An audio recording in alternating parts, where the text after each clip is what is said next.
Okay. You guys got to accept that. Got it. Got it. Greetings, everyone. My name is Brian Watson, and I do communication for Southern Eye Institute. And today we are here with a very special guest. We have one of our ambassadors, missionaries, Claire Levesque, who is coming into us live from San Diego.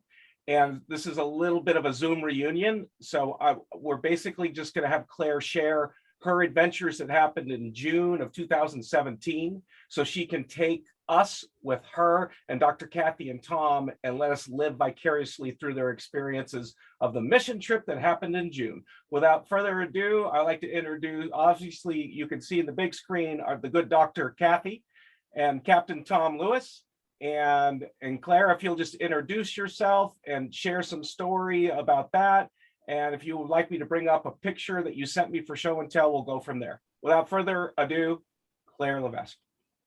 Hi there, my name is Claire, and I am a master's student at UC San Diego now. I went on the mission trip in 2017 June, and it was one of the great joys of my life, both fundraising for the clinic in Serabu and being there in person and being able to shadow Dr. Kathy in the OR. It was just incredible, and it set the scene for the rest of my life and what I would do next, and I wouldn't change it for the world. It's gotten me to this point. So if you'd like to show some of the photos, I'm happy to go from there. Yeah, absolutely. We're very proud of you, our adoptive daughter. Definitely. I got a feeling Doc will probably, when she sees the picture, will invoke a little conversation. We're going to go down memory lane here for some pictures and some close moments in Serabu. First one I'll start out with, Claire, is we'll go to, it looks like the OR. Yes, so I took that photo. I think that was on day, I think it was about midway through, so maybe day 5 or something like that. That is Dr. Kathy performing a surgery on a patient.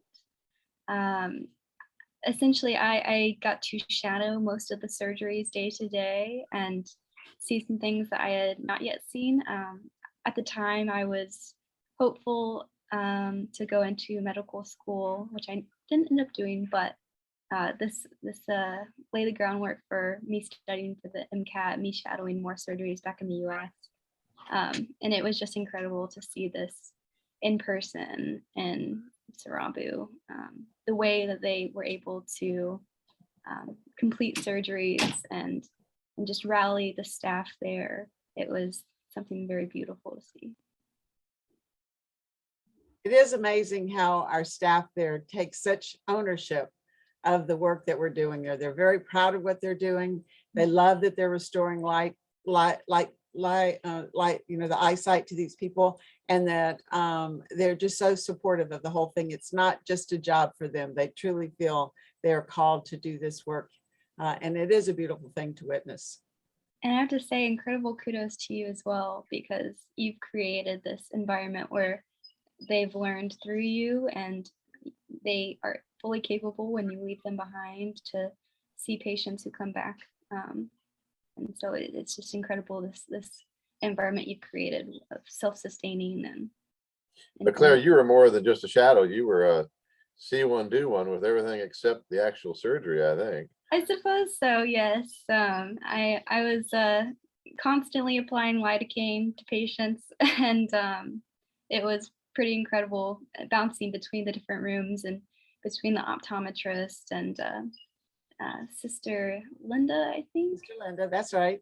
Sister Linda, who saw the post-op patients and pre-op as well. It was just, it's incredible to experience all of those moving parts and to have a little temporary role in that. So that they onboarded me really seamlessly, and they're all just incredible teachers, everyone. Awesome. Well, I'm going to show the next picture. It looks like you made a friend or two.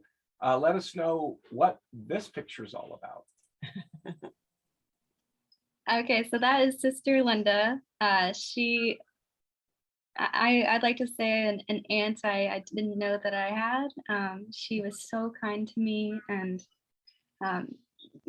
essentially I just asked a lot of questions about what she does day to day, and I was following her around like a little kid, and she taught me all about what she does, and it's just she's one of the most brilliant people I think I've ever met.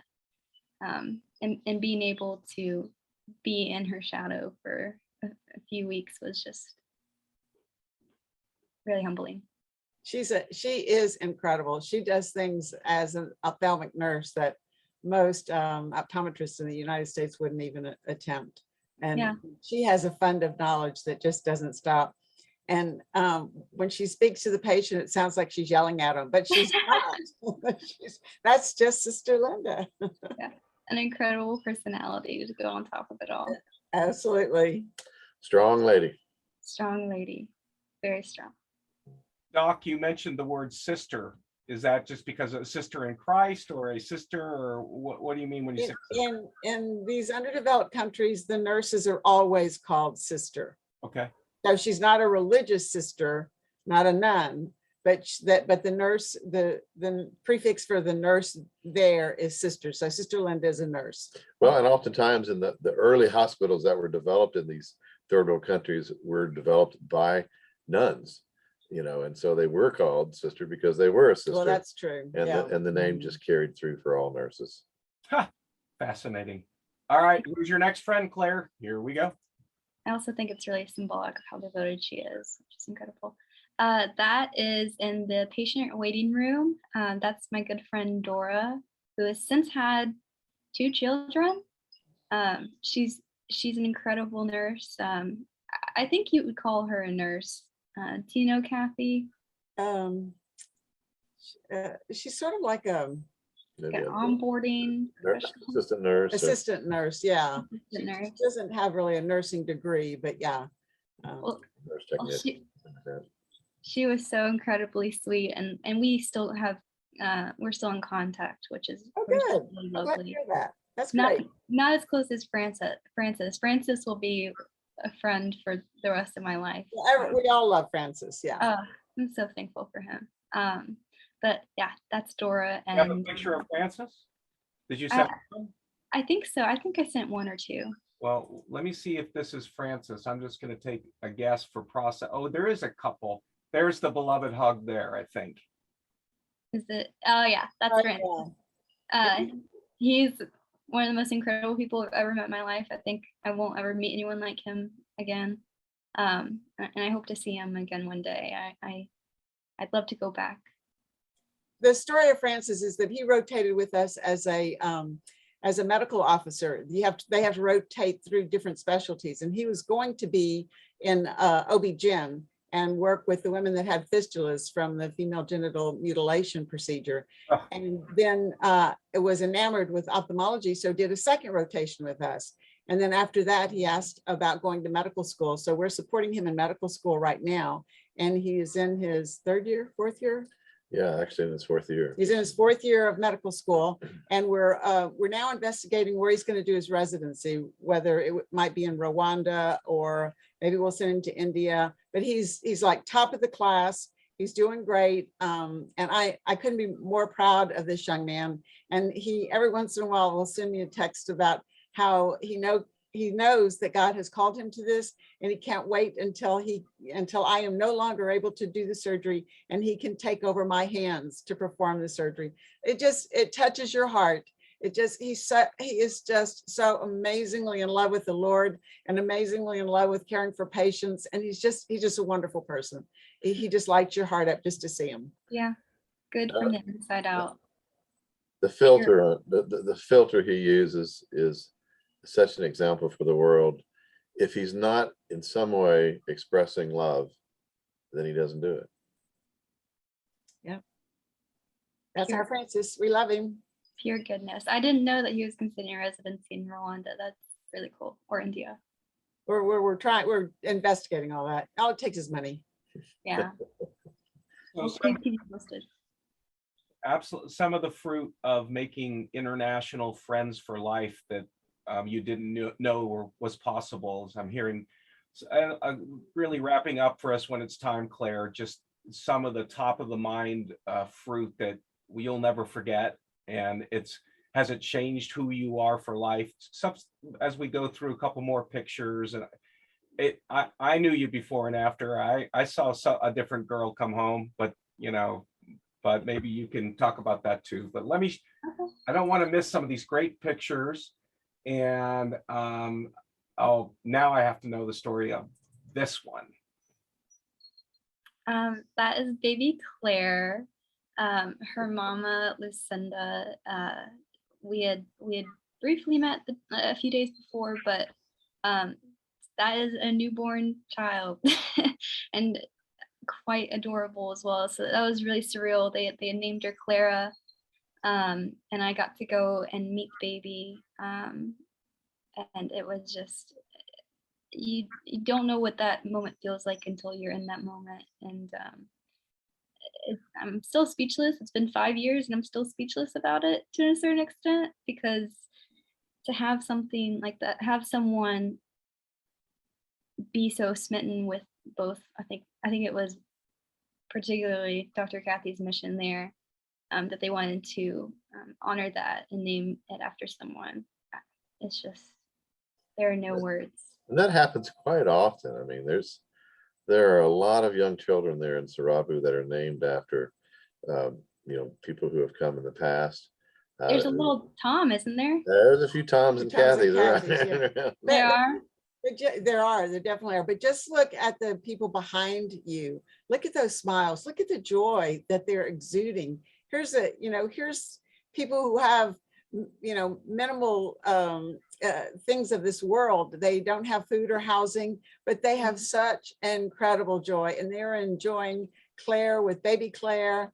It's just wonderful to see. And that's the way we have it all the time. They praise God constantly. Their joy just exudes everywhere.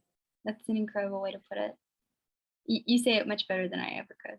No, well, I've been doing this a few years longer than you have, my dear. Can you give yourself a little time there? We've got some people that love telling the story of the gifts of Serabu, and they've been doing it for a hot minute, 20 or 30 years. But The fun moment will be when Claire goes back and we'll see them There standing you side by go. side. There you Oh, go. that would be really, really cool. oh, the sequel, we have to build that up. A When couple more puppy thons in our future. when people see this, who's going to return with Claire? Bum, bum, bum. Return to Claire. Oh, and maybe we can even get a reunite of a namesake with you. Oh my gosh, I can't wait. I can't wait. All right, let me see if we have one more gift here at least. New share. Well, I don't know why you put this one in, but let's just go with it anyway. Oh, that's Francis and Dr. Kathy after Kathy rewarded the soccer team with medals. That was, I think, the second night there, maybe the first. I don't know. Pause, hold on. It was early on, and just seeing the way that everyone just absolutely adored Kathy and the way that she adored them back. It's just, there's so much love there, and there's so much appreciation, mutual appreciation and respect. Yeah, you can see the players in the Well, back with the medals around their neck. It's they played right to sundown. And then the awards presentation. I think we had one light bulb or something that was shining on a little area at a house next to the football field. So But Claire was the one who gave the big trophy big and trophy. the big money. the big money. Yeah. That's right. That was really cool. But at this award celebration, it's really sweet too, because it was sort of a welcoming event, I feel. And there was just so much food. The women there were so kind. They would just bring around plates and plates of food, and it just makes you feel very special. You are very special. Oh, You are very, very special. I'm more lucky than that. But thank you. And then Brian, what was your earlier question that you wanted to circle back to? I know Yeah, absolutely. A couple things. So Claire and I, we invented the way that someone could crowdfund for their own mission trip. So that legacy is still around, and we can direct you to where someone, you can ask 100 people for $40 or whatever it is, but you're asking a little money from a lot, and we want people to raise money to go on mission because that's 10, 20, 30, 40 more people that know that Serabu exists. So it's just a brilliant thing that we started together. And just what would you, anyone watching you talk right now that is thinking about going, I mean, what's your advice? What, it's just, you're talking to someone that's wondering if they should go or not. What would you say to them? And what are the gifts that you received from Serabu? Oh yeah. If you're thinking about going, you need to go. Essentially, I wanted to do it because I had always wanted to go to Africa and experience the healthcare system there and to see how it was done. And I had wanted to be in medical school at the time, which was also a driving force for wanting to see how ophthalmology surgeries happened and what they were like in other countries that weren't the US, didn't have necessarily the same resources. So that was a driving motivation. Though I didn't end up going to med school, I wouldn't take this back for anything. It is one of the most lovely memories I have. I learned what it's like to meet lifelong friends from a very short period of time. I learned unrelenting love and service, and seeing that in action is really humbling and something that you can carry with you forever. In terms of the fundraising, I say if that is the route that you take, I think that that too is really rewarding, because I felt that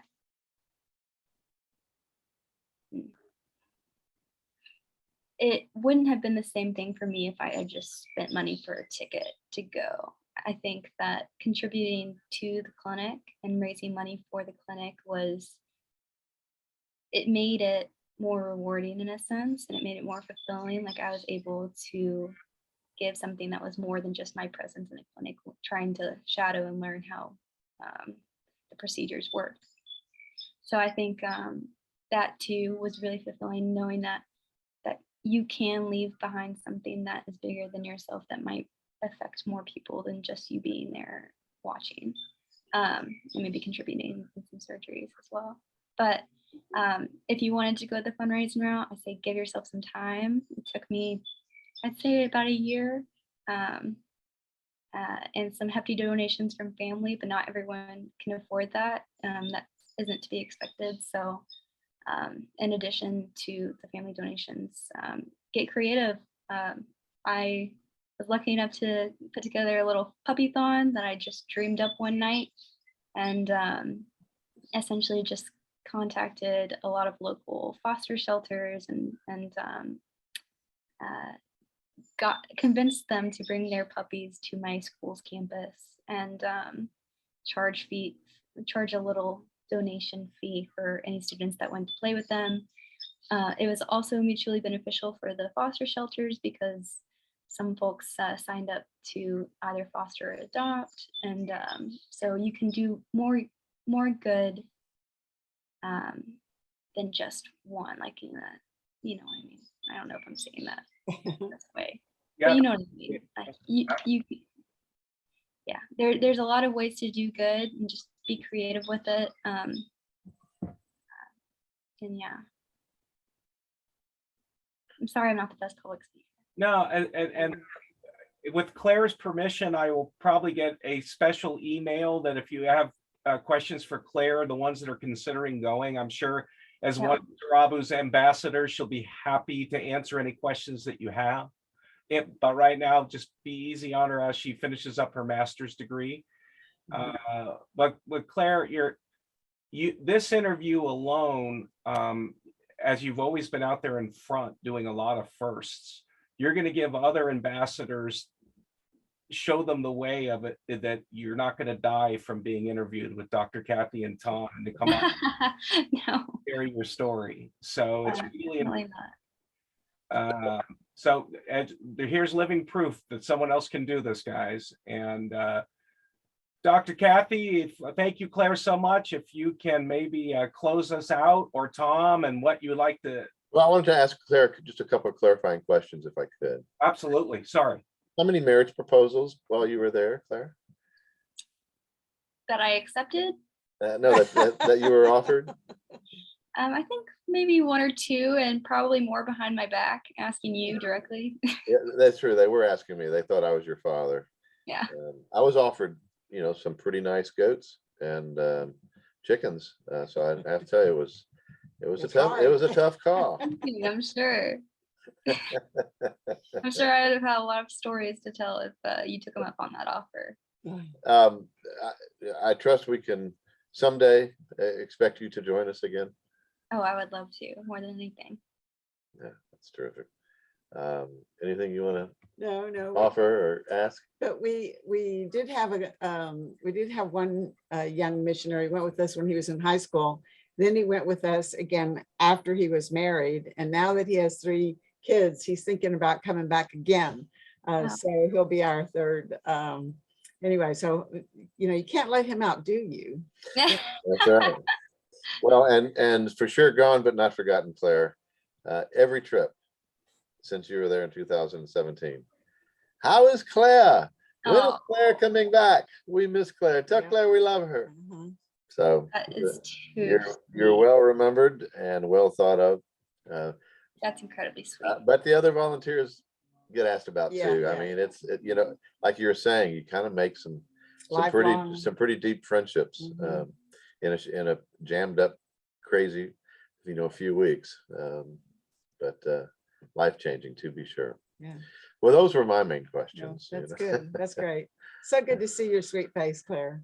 All right, I'm gonna stop recording here, and thank you for tuning in, and tune in till next time for our next Ambassador Serabu interview.